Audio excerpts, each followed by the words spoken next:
दोस्तों शिक्षकों के ट्रांसफर के आदेश जारी हो गए हैं। किस डेट में कैसे आवेदन करना है आज इसका ही अवलोकन करने वाले हैं और कौन से ऐसे शिक्षक हैं जिनके ट्रांसफर नहीं हो पाएंगे इस पर भी दोस्तों अपडेट निकल के सामने आई है। साथ में दोस्तों अब नई भर्ती में कुछ प्रावधान लागू किए जा रहे हैं, नियम में बदलाव किया गया है तो उस पर भी चर्चा करेंगे। साथ में बहुत से भाई बहन शिक्षक पात्रता परीक्षा की तैयारी कर रहे हैं और सिलेबस को लेकर कंफ्यूजन में है तो आपके सभी सवालों के जवाब में लेकर आया हूं। दोस्तों सबसे पहले बात करते हैं नियमों में किस तरह का बदलाव किया जा रहा है। दोस्तों यहाँ पर आप देखेंगे तो मध्य प्रदेश में सरकारी नौकरी में भर्ती और सेवा से जुड़े नियमों में ड्राफ्ट जारी। 2 से ज्यादा बच्चों पर नौकरी नहीं, दूसरी संतान जुड़वा तो मिलेगी छूट। दोस्तों ये अपडेट बहुत महत्वपूर्ण है। दोस्तों प्रोबेशन अवधि पूरी होने के बाद अधिकतम 6 माह के भीतर कर्मचारी को स्थायी करने में और सेवा समाप्त करने में प्रोबेशन बढ़ाने का निर्णय लेना होगा। ऐसा नहीं होने पर कर्मचारी स्वतः ही स्थायी माना जाएगा। दोस्तों सबसे बड़ा अपडेट है ये। एक से अधिक पत्नी पर नौकरी नहीं। दोस्तों एक से अधिक जीवित पत्नी वाले व्यक्ति सरकारी नौकरी के लिए अयोग्य माना जाएगा।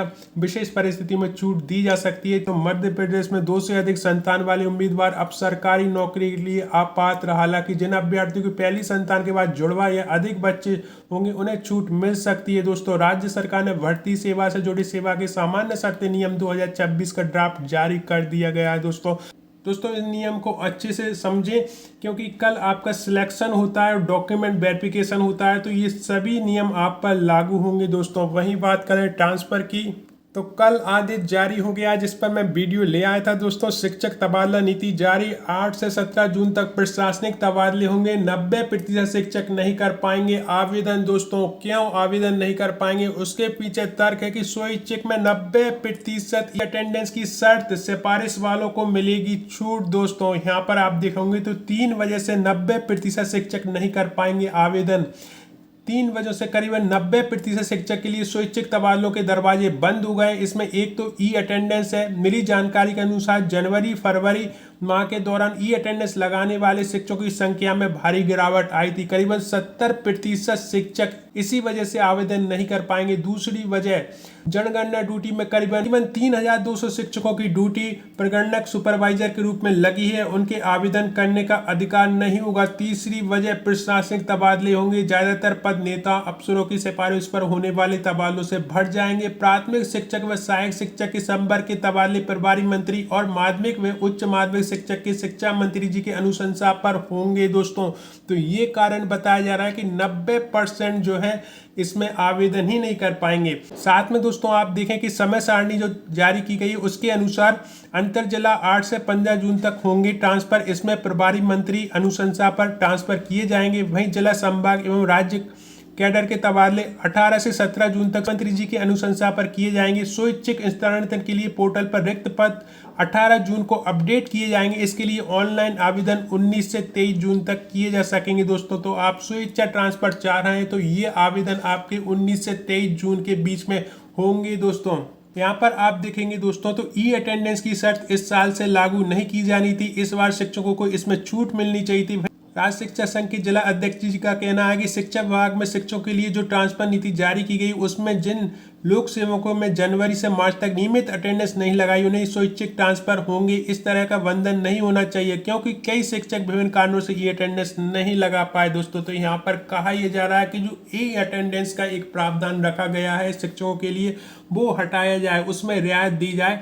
शिक्षकों की तबादले नीति शनिवार को दोस्तों जारी की गई। इसमें पहली बार तबादलों को ई अटेंडेंस से जोड़ दिया गया जिससे स्वैच्छिक तबादलों के लिए शिक्षक ही आवेदन कर सकेंगे जिन्होंने जनवरी से मार्च तक रेगुलर ई अटेंडेंस लगाई। नीति में ये संकेत भी दिए गए कि 3 माह के दौरान 90% ई अटेंडेंस होनी चाहिए। लेकिन खास बात यह है दोस्तों कि प्रशासनिक तबादलों के लिए ये शर्त नहीं है। यानी आपका यदि प्रशासनिक तबादला हो रहा है तो ये 90% की जो ई अटेंडेंस की शर्त है वो फिर लागू आप पर नहीं होगी। ये तबादले जो है प्रभारी मंत्री जी या शिक्षा मंत्री जी के अनुशंसा पर होते हैं। इसमें स्थानीय नेताओं के बड़े अफसरों की सिफारिश से जमकर चलती है। यही नहीं, सबसे पहले यानी 8 से 17 जून तक प्रशासनिक तबादले ही होंगे। इसके बाद स्वैच्छिक की बारी आएगी। तो दोस्तों आप इस विषय में क्या सोचते हैं कि जो 90% ई अटेंडेंस की शर्त है क्या वो सही है या उसमें बदलाव होना चाहिए? कमेंट बॉक्स में अपनी राय जरूर रखें दोस्तों क्योंकि बहुत से जो संगठन है लगातार इस विषय में आवाज उठा रहे हैं। दोस्तों आपको ट्रांसफर से संबंधित कोई भी अपडेट चाहिए तो कमेंट बॉक्स में लिखें, मैं अगले वीडियो में उसे जरूर क्लियर करूंगा। दोस्तों बहुत से अभ्यर्थी पात्रता परीक्षा को लेकर जो है असमंजस की स्थिति में आ गए हैं कि सर ये बताएं कि हम कौन सा सिलेबस पढ़ें। दोस्तों पात्रता परीक्षा का सिलेबस आपके सामने है। 2023 वर्ग 2 पात्रता परीक्षा का ये सिलेबस रहा। वर्ग 3 का भी पात्रता परीक्षा का सिलेबस डला हुआ है और वर्ग 1 का भी डला हुआ है। इसका ही आपको अवलोकन करना है।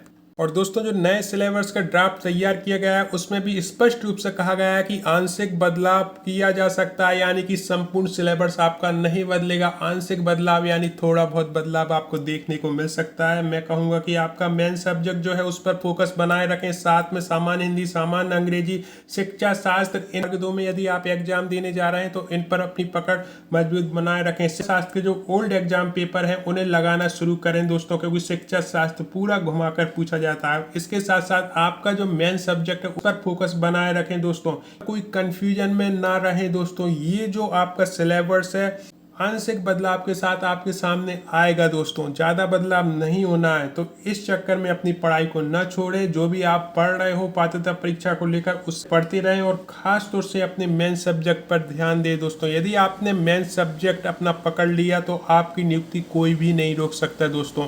और सबसे महत्वपूर्ण बात, यदि आपने अभी से तैयारी करना शुरू कर लिया, यानी मैं कहूँगा कि आज से तैयारी शुरू कर दी दोस्तों, तो आप अपनी एक सीट पक्की कर ले जाएंगे, क्योंकि यहाँ पर गंभीर स्टूडेंट बहुत कम है दोस्तों। मैं फिर से कहूँगा कि गंभीर जो स्टूडेंट होते हैं वो बहुत कम होते हैं और उनकी ही ज्वाइनिंग होती है दोस्तों।